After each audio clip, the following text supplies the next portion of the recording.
Hello student, आपका स्वागत है पीएल इंस्टीट्यूट पर। मैं हूं पीएल सर। आज अपन क्लास 9th का जो 5वां चैप्टर है यूक्लिड की ज्यामिति का परिचय, उसकी प्रश्नावली 5.1 का बेसिक इंट्रोडक्शन करेंगे और साथ में इसके उदाहरण 1 से लेकर 2 तक वो कंप्लीट करेंगे।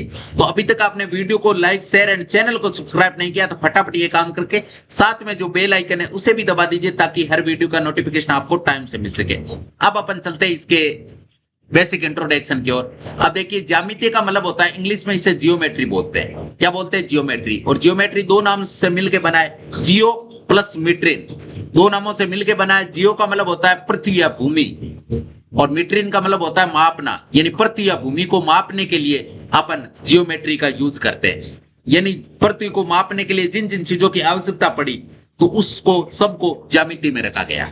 उन सबको किस में रखा गया? ज्यामिति में। अब देखिए, यहां से मिस्र में अलेक्जेंड्रिया के एक गणित के शिक्षक यूक्लिड, जिनका नाम था यूक्लिड, ने अपने समय तक ज्ञात ज्यामितीय गणित के सभी ज्ञान को एकत्रित किया।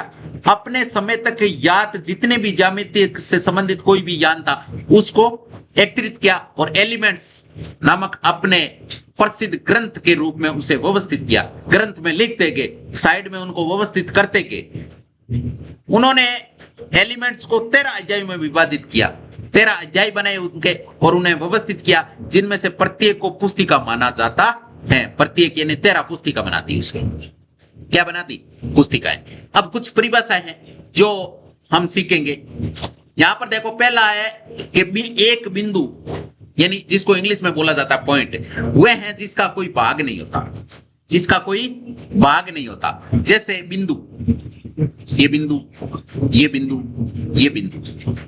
जिसका कोई भाग का मतलब जिसकी न तो कोई लंबाई होती है, न चौड़ाई होती है, न कोई उसका भाग होता, कुछ नहीं होता है। यानी अपन सिंपल तरीके से बिंदु की परिभाषा लिखते हैं। क्या लिखते हैं? बिंदु किसे कहते हैं? बिंदु कहते हैं प्रकार या पेंसिल, पेंसिल छिली हुई बिल्कुल नुकीली, उसका जो बिंदु आगे से प्रकार या पेंसिल की नोक को दबाते तो एक आकृति बनती है, उसे बिंदु कहते हैं। यानी उसमें कोई लंबाई चौड़ाई नहीं होती है, उसकी लंबाई चौड़ाई नहीं होती, उसे बिंदु कहते हैं।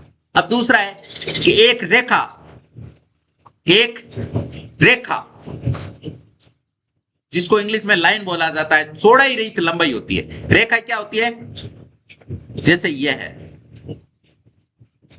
तो यह आपके, इसकी चौड़ाई नहीं होती है, इसकी केवल लंबाई होती है, इसे बोला जाता है रेखा।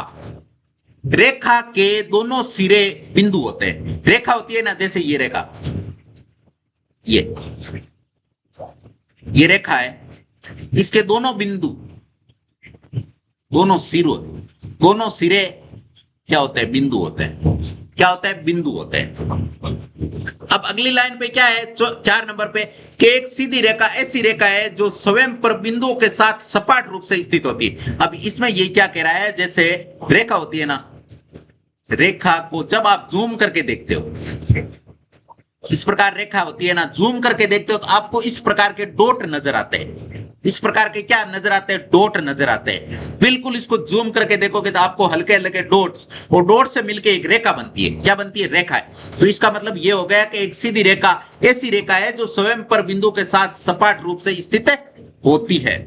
फिर 4 नंबर है, एक सीधी रेखा ऐसी रेखा है जो स्वयं पर बिंदु के साथ सपाट रूप से स्थित होती है। ये चौथी लाइन, ये देखो, ये तो सेम ही है, सेम ही आ गई, सॉरी, ये चौथी लाइन 2 बार लिखी गई है। अब देखिए, यहां से ये परिभाषा हो गई। अब देखिए, अब अपनी इन परिभाषाओं से प्रारंभ करते हुए यूक्लिड ने कुछ गुणों को बिना सिद्ध किए सत्य कथन मानने की कल्पना की। अपनी इस परिभाषा, ये परिभाषा जो हमने पढ़ी, से प्रारंभ करते हुए यूक्लिड ने कुछ गुणों को बिना सिद्ध किए, बिना सत्य कथन मानने की कल्पना की है। यानी इनको सिद्ध न करते हुए भी सत्य मानने की कल्पना की है। ये कल्पना वास्तव में स्पष्ट व सर्वव्यापी सत्य थे। उन्होंने इनको 2 वर्गों में विभाजित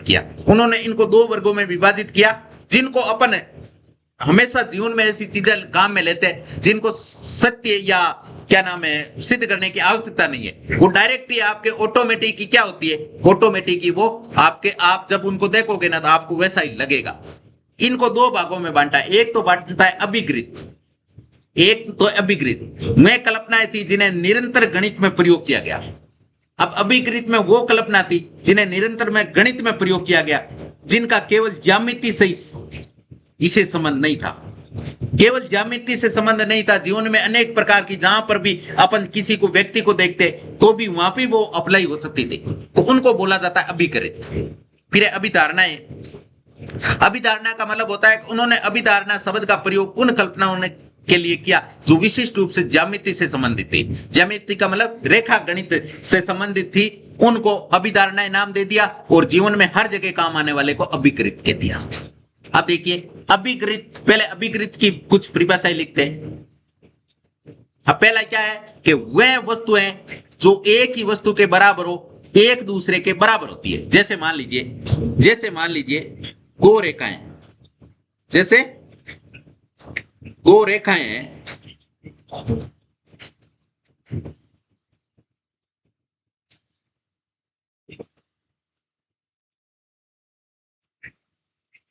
दो रेखाएं या दो पॉइंट है, जैसे अपन लिखते हैं कि ए बराबर बी है, ए बराबर बी है और बी बराबर सी है। ए के बराबर बी है और बी के बराबर में सी है, तो यहां से अपन कह सकते हैं कि अगर मान लीजिए ए के बराबर बी है और बी के बराबर सी है तो ए बराबर सी होगा। मान लीजिए ए का मान 5 है तो बी का मान भी 5 है, और यहां से बी का मान 5 है, भाई बी और सी बराबर है तो सी का मान भी 5 होगा, तो इसका मतलब ए और सी का मान भी दोनों का क्या आ रहा है, बराबर आ रहा है, 5-5 ही तो होगा। तो ये अपन इसमें सिद्ध करने की कोई आवश्यकता नहीं, डायरेक्ट ऐसा बोल सकते हैं अपन। फिर है दूसरा कि यदि बराबरों को बराबरों में जोड़ा जाए तो पूर्ण भी बराबर होता है। यदि बराबरों को बराबर में जोड़ा, बराबर का मतलब जैसे मान लीजिए ए और बी बराबर है, ए और बी क्या है, बराबर, और ए में भी सी जोड़ा और बी में भी सी जोड़ा, तो ये वाला पार्ट है ना, ये पार्ट और ये पार्ट भी बराबर हो गया। कहने का मतलब अगर मान लीजिए दो वस्तुएं बराबर है, उनमें अगर कोई बराबर जोड़ रहे, जैसे मान लीजिए पहले 50 किलो की कोई दो वस्तु थी और उनमें अगर 5-5 किलो दोनों में ऐड किया गया तो जो 55-55 आएगा वो भी दोनों बराबर होगा। ये कहने का मतलब ये कह रहा है, तो ये इसको सिद्ध करने की आवश्यकता नहीं, ये ऑटोमेटिक ही होता है। फिर है तीसरा, यदि बराबरों को बराबरों में से घटाया जाए तो शेषफल भी क्या होता है, बराबर। जैसे मान लीजिए ए और बी बराबर है, अगर ए में से सी घटा रहे हैं और बी में से भी अगर सी घटा रहे हैं तो ये दोनों पक्ष क्या होंगे, बराबर होंगे, यही कहना चाह रहा है। फिर है 4 नंबर, वह वस्तु है जो परस्पर संपत्ति हो, एक दूसरे के बराबर होती है। परस्पर संपत्ति का मतलब जैसे मान लीजिए एक रेखा है, ये वाली रेखा है, ये कोई रेखा है,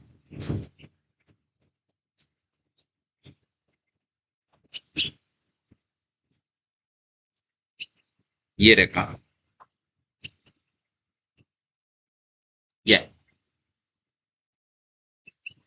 ये कोई रेखा है जिसका नाम दे दिया हमने AC, क्या नाम दे दिया, AC, और इस पर कोई C पॉइंट है, सॉरी B पॉइंट, कौन सा पॉइंट, B।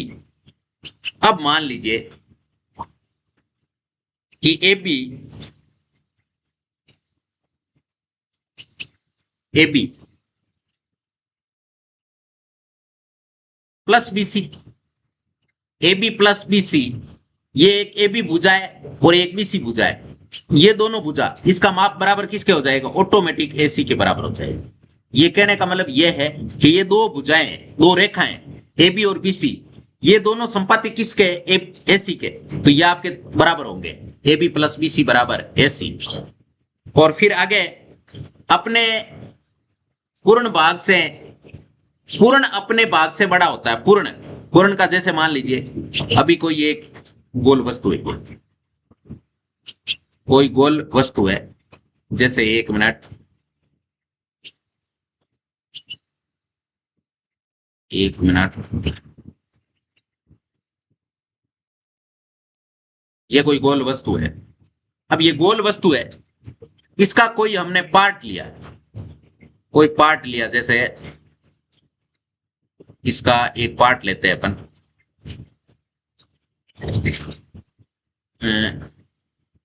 जैसे यहां पर लेते हैं, एक मिनट,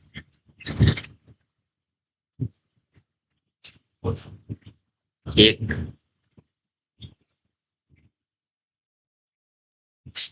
जैसे ये पार्ट लिया, जैसे ये पार्ट लिया है। अब देखिए ये पार्ट लिया है, एक मिनट,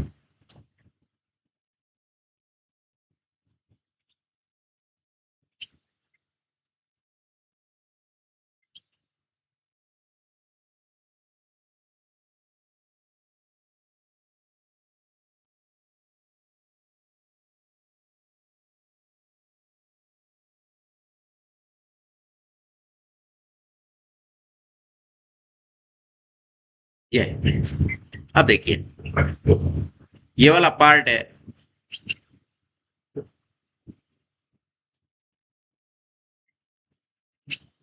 ये पार्ट, इसका एक टुकड़ा है ये, तो इस टुकड़े से ये पूर्ण भाग है, ये तो आपके पूर्ण भाग है ही, ये तो पूर्ण भाग है,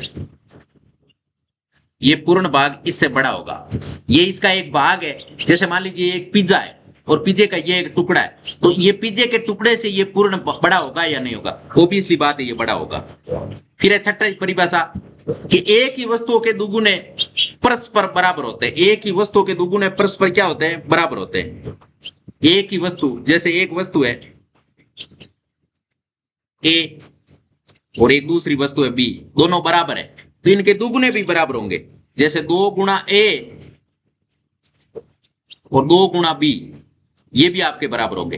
अगर ए और बी बराबर है तो ऑब्वियसली बात है उनका दुगुना भी बराबर होगा। अगर उनको तिगुना करेंगे तो भी बराबर होगा, 5 गुना करेंगे तो भी अब है आपके 7वां कि एक ही वस्तुओं के आधे भी परस्पर बराबर होते हैं। एक ही वस्तुओं के आधे, जैसे मान लीजिए ए और बी बराबर है,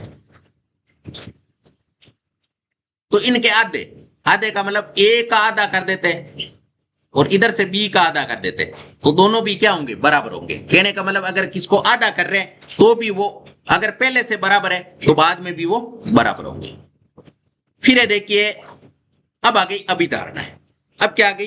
अभिधारणा है। अब अभिधारणा का मतलब जो गणित से संबंधित चीजें होती है। एक बिंदु से एक अन्य बिंदु तक एक सीधी रेखा खींची जा सकती है। अगर मान लीजिए 2 बिंदु है, अगर 2 बिंदु है, एक बिंदु यह है, दूसरा बिंदु यह है, तो एक बिंदु से दूसरे बिंदु तक एक सीधी रेखा खींच सकते हैं। लेकिन अगर तीसरा बिंदु आ गया तो अपन सीधी रेखा नहीं खींच सकते। मान लीजिए तीसरा बिंदु यहां हो जाए तो फिर टेढ़ी हो जाएगी रेखा। अगर मान लीजिए यहां तीनों एक लाइन में तो खींच सकते हैं, लेकिन 2 बिंदु है, कहीं पे भी हो, किसी भी पोजीशन में हो, फिर भी आप दोनों को बिंदुओं को मिलाने के लिए आप एक सीधी रेखा खींच सकते हो, सीधी रेखा खींच सकते हो, सीधी रेखा खींच सकते हो। जैसे इसका नाम ले लिया हमने ए और बी, तो ये हमने ए और बी एक सीधी रेखा खींच दी। जैसे एक बिंदु यहां है, दूसरा बिंदु यहां है, तो भी आप सीधी रेखा खींच सकते हो। देखो ये देखो, बिल्कुल सीधी आ रही ना। 2 बिंदुओं को आप किधर भी मिला दो लेकिन वो सीधी रेखा ही होगी। अब ये तो बात हो गई अभिधारणा वाली। अभिगृत, इसको अभिगृत यानी अपने जीवन काल में कैसे उतारते, यानी दिए हुए 2 भिन्न बिंदुओं को होकर एक अद्वितीय रेखा खींची जा सकती है। मान लीजिए 2 बिंदु दिए गए ना, उनसे होकर एक रेखा खींची जा सकती है। 2 रेखाएं कभी नहीं खींची जा सकती है। जैसे ये बिंदु है, अगर मान लीजिए दूसरी रेखा खींचेंगे, दूसरी रेखा तो इसकी सपाट आएगी, इसके ऊपर आएगी। बाकी आप कोई खींच सकते हो क्या इन दोनों बिंदुओं से होके दूसरी रेखा कोई अलग खींच सकते हो क्या? नहीं खींच सकते। ये अभिगृत में होता है। ये अभिगृत के अनुसार अपन ये कह सकते हैं कि 2 बिंदुओं से होकर एक अद्वितीय रेखा खींची जा सकती है। अब 2 नंबर, एक शांत रेखा, एक शांत रेखा। अब शांत का मतलब, जैसे एक रेखा है, एक शांत रेखा है, ये रेखा है, ये कोई शांत है, मतलब इसकी कोई फिक्स दूरी है इस रेखा की। इस रेखा की कोई फिक्स दूरी है।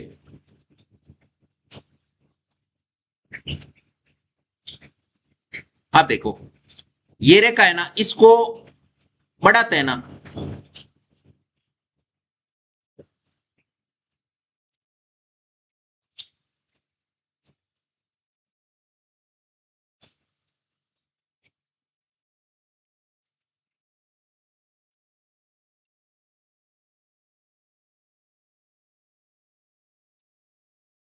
एक मिनट,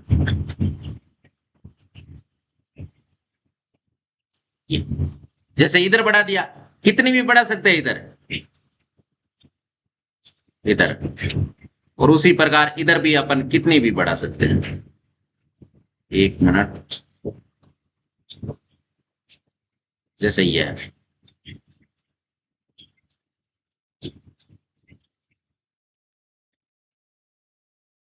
एक मिनट,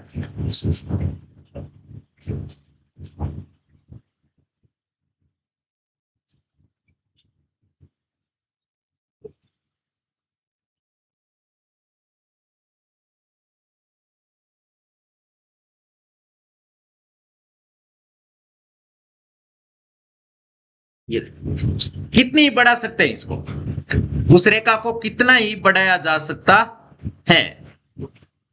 अगर मान लीजिए एक शांत रेखा है, उसको कितना ही बढ़ाया जा सकता है सीधा, ये कह रहा है अनिश्चित रूप से बढ़ाया जा सकता है। इस लाइन का यही औचित्य है। अब है 3 नंबर, किसी को केंद्र मानकर, किसी को केंद्र मानकर और किसी त्रिज्या से एक वृत्त खींचा जा सकता है। किसी को अगर मान लीजिए कोई केंद्र बनना है, किसी को केंद्र मानकर, जैसे यहां पर अपन लेते हैं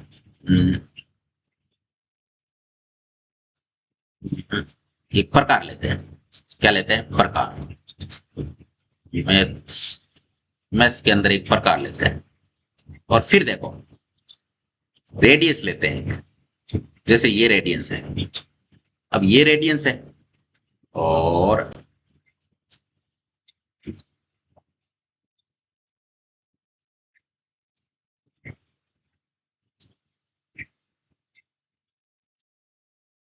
जैसे ये हमने यहां से, एक मिनट,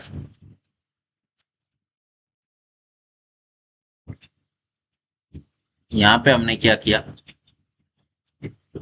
एक ये लिया केंद्र पे, यहां पर केंद्र लेके, और यहां से एक त्रिज्या ली हमने, यहां से क्या ली, त्रिज्या, त्रिज्या ली, ये आर हो गई। अब ये क्या हो गई, आर। यहां से हमने एक त्रिज्या लेके और ये जो एक सर्किल बनाया है, इसी प्रकार का एक माना की सर्किल और है, जो ये आपके उसकी दूरी छोटी है, जैसे यहां पर केंद्र बिंदु है, ठीक है, और यहां से ये रेडियंस ले ली। अब ये वाला ये चीज कह रहा है कि ये भी वृत्त है, ये भी वृत्त है, इसमें त्रिज्या ज्यादा ली तो बड़ा बन गया, इसमें त्रिज्या कम ली तो ये छोटा बन गया, लेकिन दोनों को बोलेंगे क्या, वृत्त। तो यही कह रहा है कि किसी को केंद्र मानकर किसी को भी केंद्र मान लो, और साथ में कोई भी त्रिज्या लेके एक वृत्त खींचा जा सकता है। यानी अगर छोटा बनाओगे तो भी वृत्त होगा, और बड़ा बनाओगे तो भी वृत्त होगा। हाँ, त्रिज्या अलग हो सकती है, केंद्र बिंदु अलग से हो सकता है। जैसे मान लीजिए मैंने केंद्र बिंदु यहां से लेके यहां ले लिया कोई केंद्र बिंदु, और एक सर्किल का यहां से निर्माण भी अपन कर सकते हैं ना। ये देखो एक माना कि यहां पे लिया केंद्र बिंदु, इसको लेके एक वृत्त बना दिया, ये बन गया ना। तो कहीं पे भी बना सकते हैं, जैसे यह है, ये देखो बना सकते हैं ना, कहीं पे भी बना सकते हैं अपन। तो इस लाइन से यही औचित्य निकलता है कि अपन कहीं पे भी वृत्त बना सकते हैं। अब देखिए सभी समकोण एक दूसरे के बराबर होते हैं। सभी समकोण का मतलब, जैसे अभी समकोण का मतलब होता है 90 डिग्री। समकोण का मतलब क्या होता है, 90 डिग्री। जैसे मान लीजिए मैंने एक 90 डिग्री ये बनाया, एक लाइन ये खींची, एक लाइन ये खींची, खींच दी, और ये 90 डिग्री है। फिर एक मैंने बड़ा बना दिया ये ये ये भी कितने डिग्री का है? 90 डिग्री का है। तो चाहे छोटा हो और चाहे बड़ा हो, सभी 90 डिग्री के कोण बराबर होते हैं। 90 डिग्री के कोण, अगर मान लीजिए ये सरफेस इसका ये 90 डिग्री बना रहा है, तो ये भी 90 ही बना रहा है। बड़ा हुआ तो क्या हुआ, है तो 90 डिग्री का ही। तो ये कह रहा है कि सभी समकोण एक दूसरे के क्या होते हैं? बराबर होते हैं।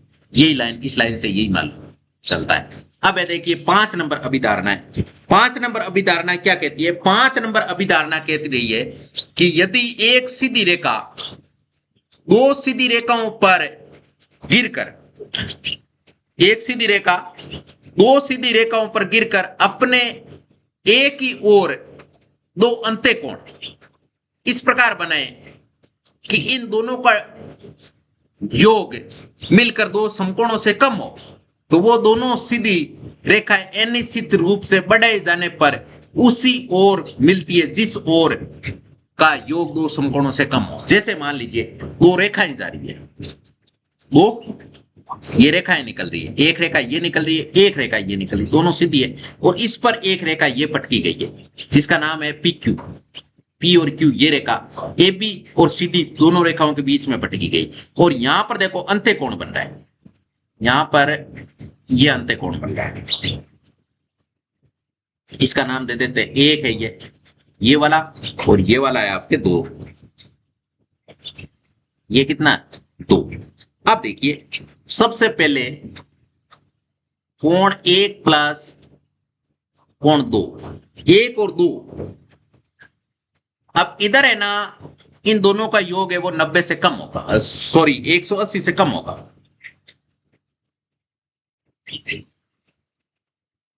इससे 180 बड़ा होगा। और इधर कोण बनाएंगे जिसका नाम दे देते हैं अपन 3। ये 3 नंबर है, ये 4 नंबर है।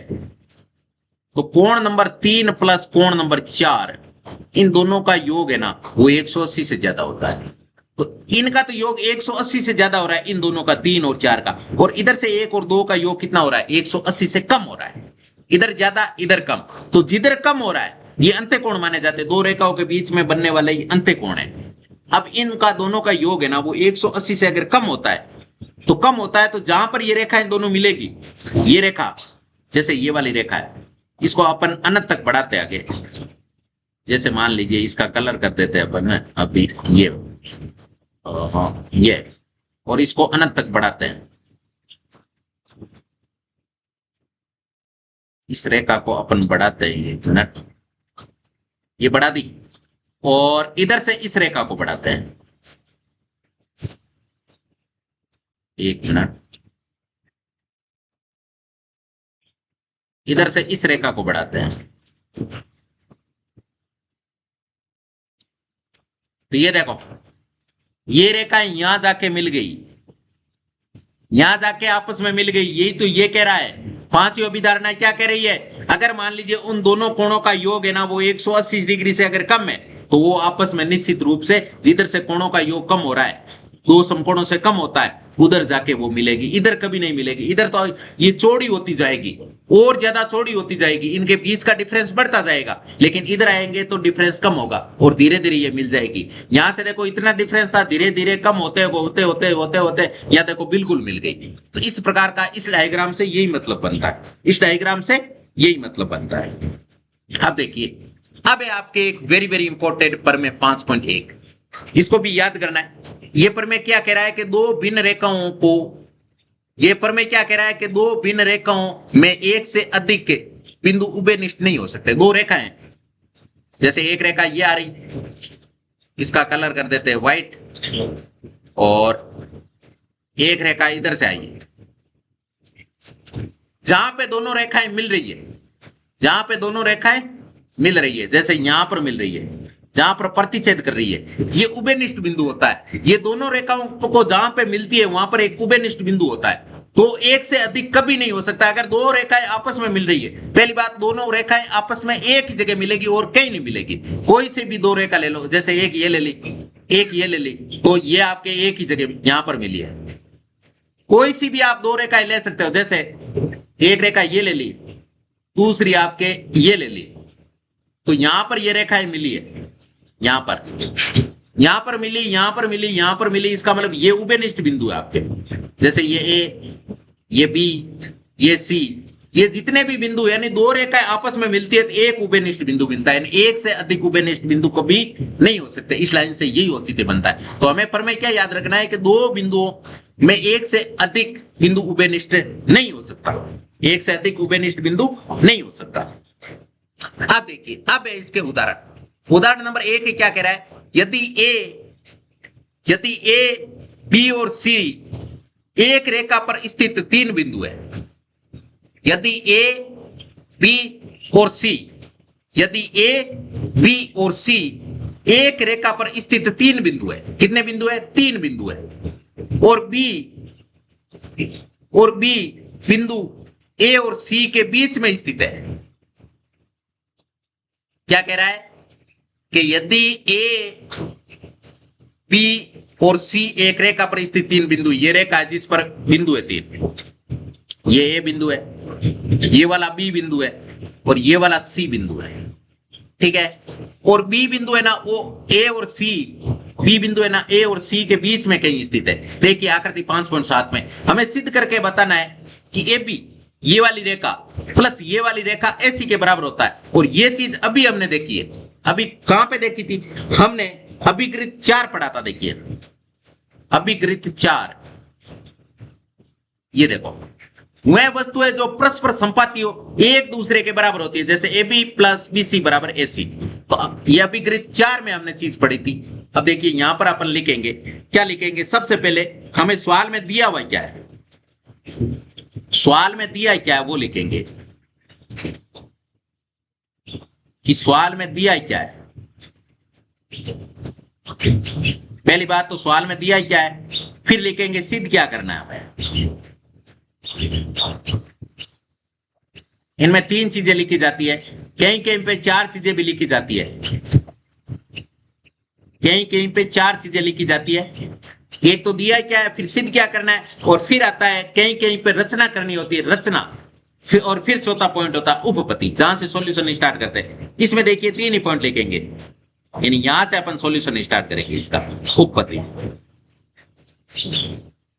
अब देखिए सबसे पहले दिया हुआ क्या क्या है वो लिखते हैं। तो सबसे पहले हमें क्या दे रखा है, ए बी और सी एक रेखा पर स्थित 3 बिंदु है। कितने बिंदु है,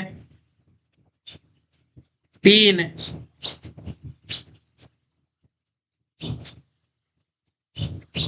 बिंदु है। एक रेखा पर 3 बिंदु है, कितने बिंदु है, 3, ए बी और सी एक रेखा पर स्थित 3 बिंदु है, ठीक है। अब सिद्ध हमें क्या करना है, सिद्ध हमें करना है कि चूंकि A B plus B C, A B और बी सी दोनों बराबर किसके, ए सी के, ये हमें सिद्ध करना है, ये हमें सिद्ध करना है। तो अब देखिए ये हमें सिद्ध करना था, ये चूंकि यहां नहीं लगेगा, ये तो सिद्ध करना है, ये तो हमें क्या करना है, सिद्ध। अब यहां से इसका सॉल्यूशन स्टार्ट करेंगे, तो चूंकि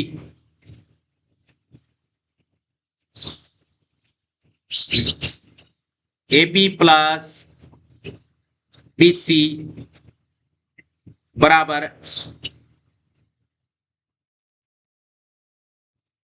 ए सी प्लस बी सी के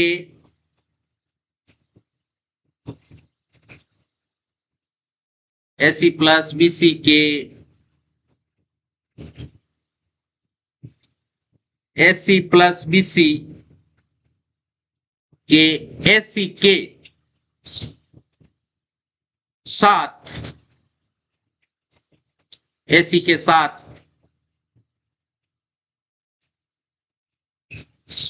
संपाति है। A B plus B C AC के साथ संपाति, ये के नहीं लिखना है, के को हटा देते बीच वाले को, ये फालतू का लिखा गया है। अब देखिए सबसे पहले इसको थोड़ा इधर खिसका लेते हैं अपन। A B plus B C AC के साथ क्या है, संपाति है। अतः, और ये संपाति क्यों है, यहां कारण लिख देंगे अपन। क्या लिख देंगे, अभिगृत 4 में हमने पढ़ा है,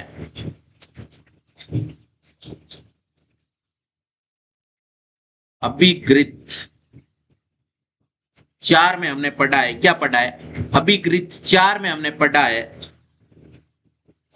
कि वह वस्तुएं, वह वस्तुएं जो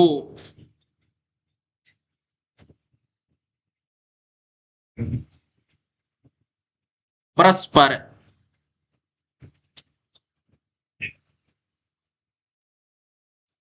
संपाति,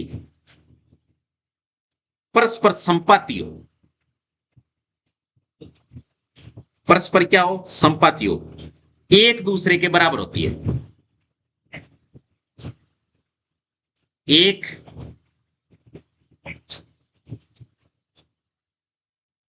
दूसरे के बराबर होती है, एक दूसरे के बराबर होती है।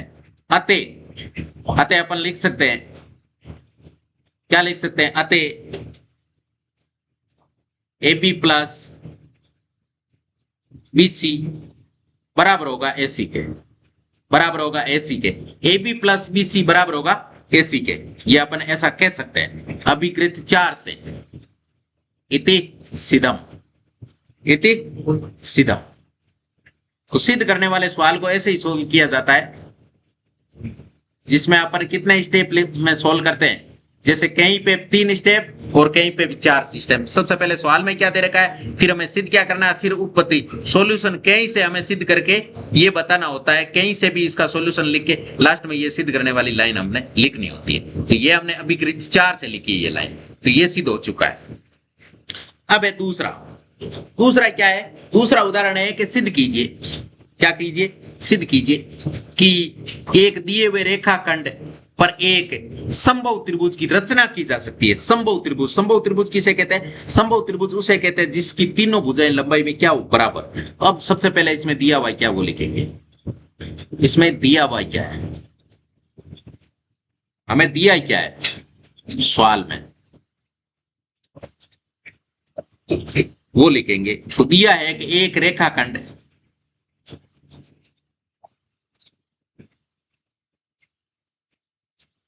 एक रेखाखंड ए बी मान लेते हैं, ये कह रहा है ना एक रेखाखंड है जिसको ए बी नाम दे दिया हमने। अब सिद्ध क्या करना है,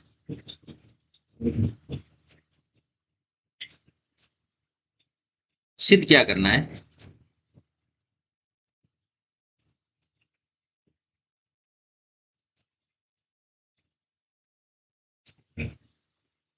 सिद्ध करना है हमें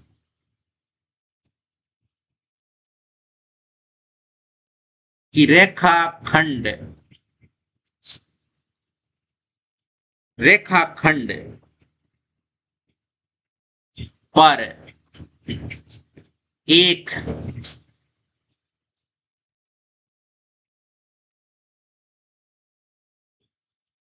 समबाहु, समबाहु त्रिभुज की रचना की जा सकती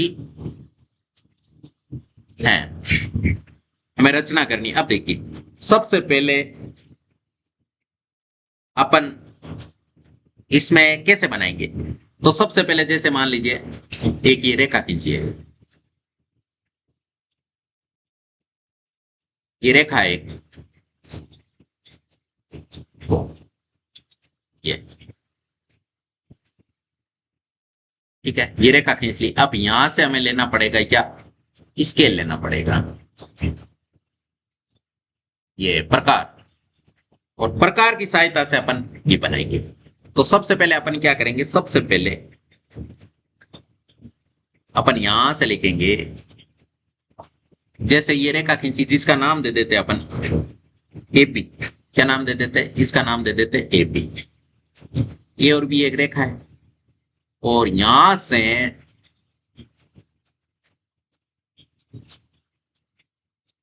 अपन प्रकार को कितना खोलेंगे, प्रकार को अपन खोलेंगे बी पॉइंट, बी पॉइंट तक खोल लिया। अब यहां से एक सर्किल का निर्माण करेंगे। क्या बनाएंगे, एक हाफ सर्किल ऐसे बनाएंगे। कैसे बनाएंगे, देखिए ये बना दिया। अब वापस प्रकार को उठाएंगे और बी पॉइंट पे लाएंगे। किस पॉइंट पर लाएंगे, बी पॉइंट पर, और बी पॉइंट पर लाया, इसका मतलब इतना ही खुला हुआ है। अब यहां से इधर एक और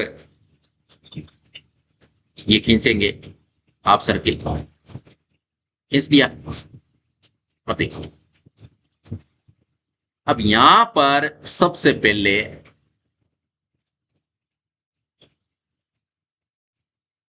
ये कलर कर दिया चेंज। अब देखिए, अब यहां से, या फिर इनका कलर अलग कर देते हैं, इनका कलर थोड़ा अलग कर देते हैं, इनका कलर अपन कर देते हैं ये वाला, और ये रेखा है ना, इसको यहां से जहां पे ये बिंदु प्रतिच्छेद कर रहा है ना, दोनों ये सर्किल आपस में प्रतिच्छेद किए, वहां तक मिला दिया। और ये जहां पे प्रतिच्छेद किया ना, इस बिंदु का नाम दे दिया सी हमने। क्या दे दिया, सी। अब इसका नामकरण कर देंगे, इसका नामकरण कर देंगे, जैसे ये कलर कर दिया, ठीक है। अब इधर से रेखा बनाएंगे एक और,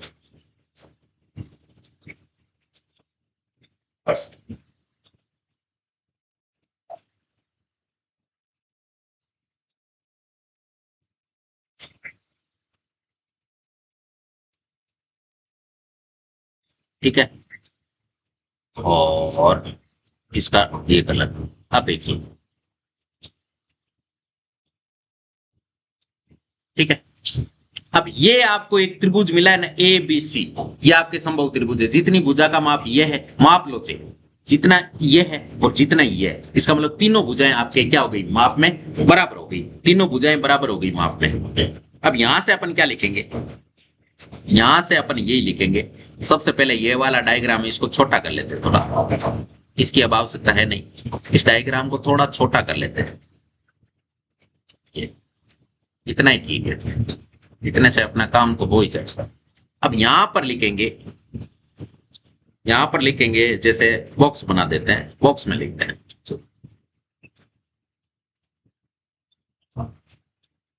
यहां पे लिखा,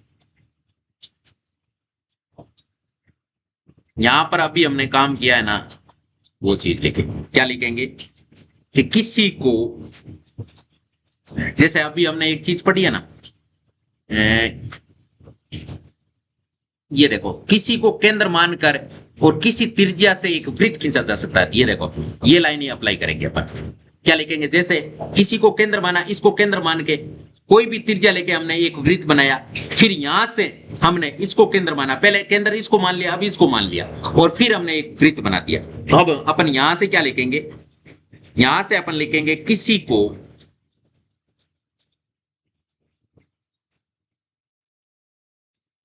किसी को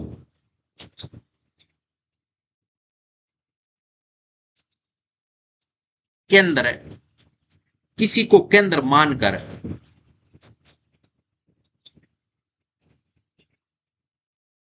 किसी को केंद्र मानकर और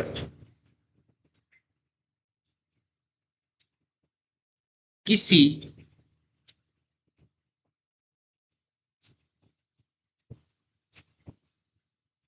त्रिज्या, किसी को केंद्र मानकर किसी त्रिज्या से एक वृत्त खींचा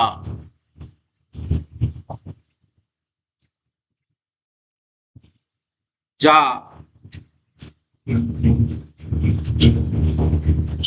सकता है। किसी को केंद्र मानकर और किसी त्रिज्या से एक वृत्त खींचा जा सकता है, जो हमने खींच दिया। अब देखिए ये लाइन लिख दी और इसको थोड़ा छोटा कर देते हैं, ठीक है। अब एक लाइन और लिखेंगे। जो लाइन कौन सी लिखेंगे? जो लाइन लिखेंगे जैसे इस रेखा के बराबर ये रेखा और इस रेखा के बराबर ये रेखा, तो आपस में ये तीनों रेखाएं आपस में क्या होगी? बराबर। तो अपन यहां से क्या लिखेंगे? यहां से एक लाइन और लिखेंगे, यहां से एक लाइन और क्या लिखेंगे? देखिए सबसे पहले अपन यहां से एक लाइन लिखेंगे कि वह वस्तुएं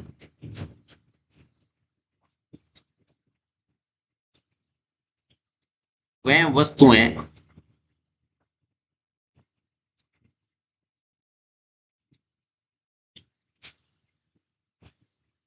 वह वस्तुएं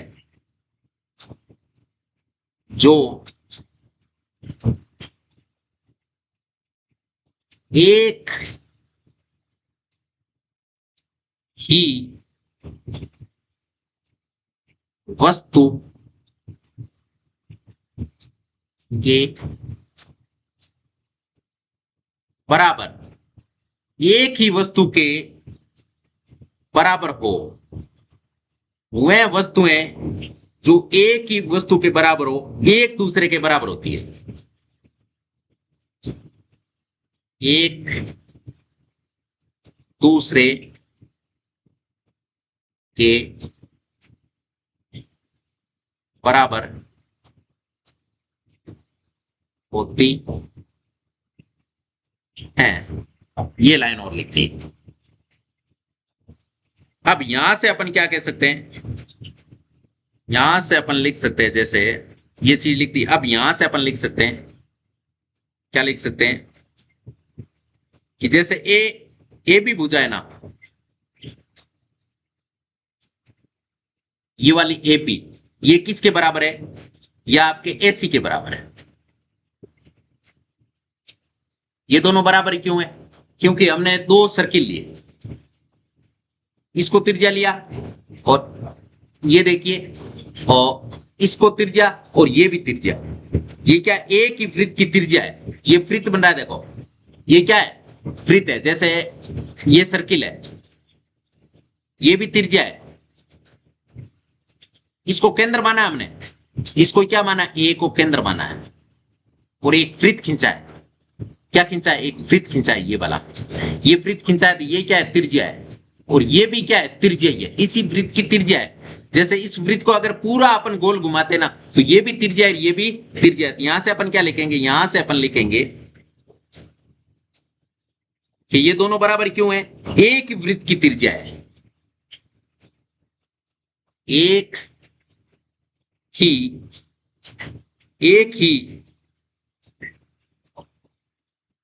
वृत्त ये दोनों ही क्या है?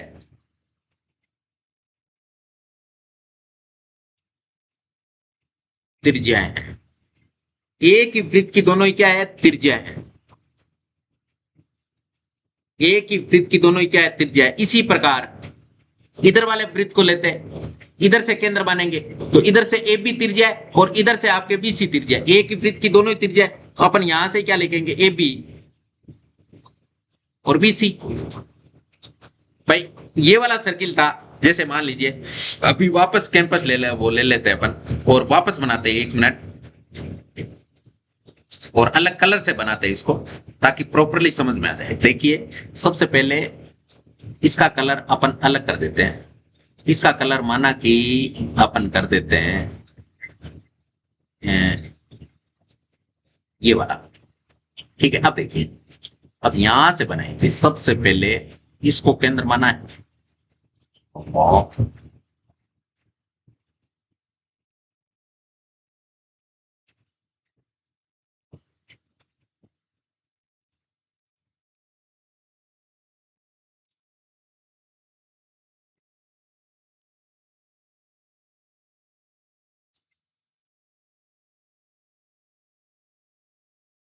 अब देखिए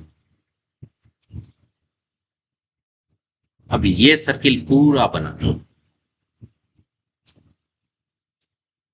ये सर्किल हमने क्या कर दिया, पूरा बना दिया। और एक काम करते हैं, ये वाला है ना, इसको मिटा देते हैं। ये सर्किल हमने बनाया कि इस त्रिज्या को मान के हमने ये एक सर्किल बनाया। इसका कलर अपन कर देते हैं हाँ, ये वाला। ठीक है, कर दिया। ये काम हो गया, ये सर्किल है। और इधर से आपके सर्किल है ये, इसको वापस बना देते हैं। देखिए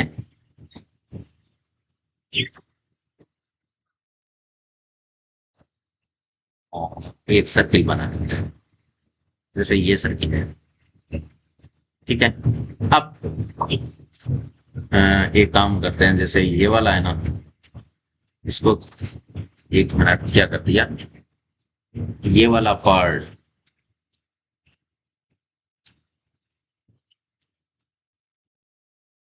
एक मिनट, इसको हल्का सा इधर ले लेते हैं। और अब देखिए अब इसको ले लेंगे ऊपर।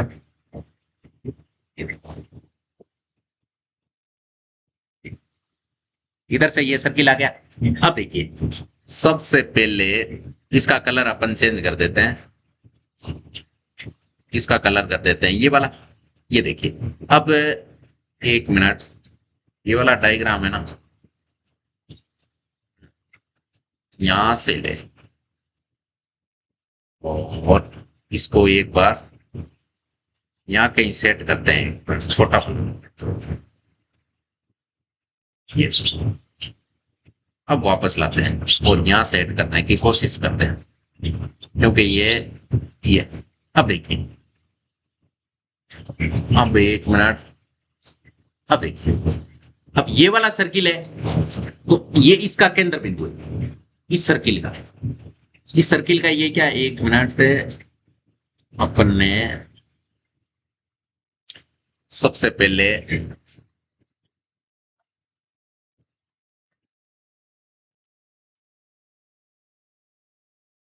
ये और इधर से ये है, तो इस सर्किल को देखते हैं। इस सर्किल को देखते हैं, इसकी एपी त्रिज्या है और एसी त्रिज्या है, दोनों एक ही वृत्त की त्रिज्या है। इस वाले वृत्त को देखते हैं, इसकी एपी त्रिज्या है और इसकी बीसी त्रिज्या है, तो ये भी आपके क्या है, त्रिज्या ही है। अब अपन यहां से क्या लिखेंगे, यहां से लिखेंगे ये सेम ही लाइन लिखेंगे, एक ही वृत्त की त्रिज्याएं हैं, ये भी एक ही वृत्त की क्या है, त्रिज्याएं हैं। अतः इस लाइन से अपन कह सकते हैं कि ए बी बराबर ए सी, ए बी बराबर ये वाली ए बी बराबर बी सी के और बी सी बराबर ए सी के। और अगर जिस त्रिभुज की तीनों भुजाएं लंबाई में समान हो वो कौन सा त्रिभुज होता है, संभव। अब आप लिख सकते हो अतः जिस त्रिभुज की तीनों भुजाएं लंबाई में क्या हो, समान हो, वह समबाहु त्रिभुज कहलाता है। क्या कहलाता है? समबाहु त्रिभुज कहलाता है। तो यही तो हमें सिद्ध करना था, इति सिद्धम। तो इस 5.1 के आपके दो ही एग्जाम्पल थे। अब इससे नेक्स्ट वीडियो आएगा ना, उसमें अपन क्या करेंगे, इसके क्वेश्चन कंप्लीट करेंगे। तो अब आज की वीडियो को यही एंड करेंगे। कल अपन एक नेक्स्ट वीडियो के साथ आपसे रूबरू होंगे। तब तक टेक केयर, बाय बाय, जय हिंद, जय भारत।